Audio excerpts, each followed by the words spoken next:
Once upon a time, in a peaceful village surrounded by green hills, there lived a very rich man named Ramesh. He was known far and wide for his grand mansion, golden jewelry, and fine clothes. Every morning, he rode through the streets in his shining carriage, while the villagers bowed respectfully. Ramesh had everything a man could dream of: wealth, servants, and comfort. But he also had one weakness: he was proud and selfish. He believed that poor people were lazy and that they deserved their suffering. Just outside his mansion gate, there lived an old beggar named Hari. Every day, Hari would sit under a big banyan tree, with a small tin bowl in his hand. He would smile at everyone and politely ask, "Kind sir, could you please spare a little food or a coin?"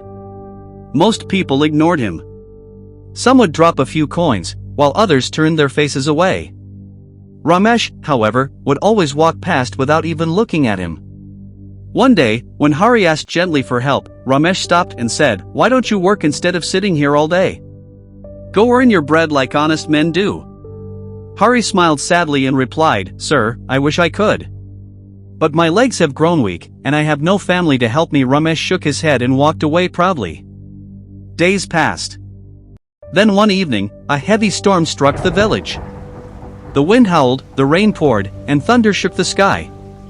Ramesh stayed safely inside his big house, sitting by the fire and enjoying a hot meal. But outside, under the banyan tree, Hari shivered in the cold. The next morning, when the sky cleared, Ramesh stepped out of his mansion. He noticed a small crowd gathered near the tree. Curious, he walked closer and saw the beggar lying still, with his empty bowl beside him. Hari had died during the storm. Ramesh stood there frozen. For the first time in his life, his heart felt heavy.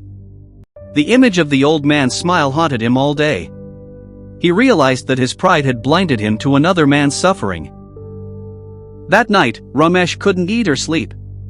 He kept thinking, "I had the power to save a life, and I did nothing." The next morning, he made a decision that changed his life forever.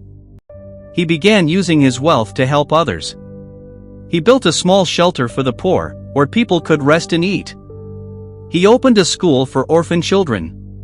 Every day, he would serve food with his own hands to anyone who was hungry, remembering the beggar who once asked him for a coin. Years later, people no longer spoke of Ramesh as the richest man in the village, but as the kindest man who helped everyone in need.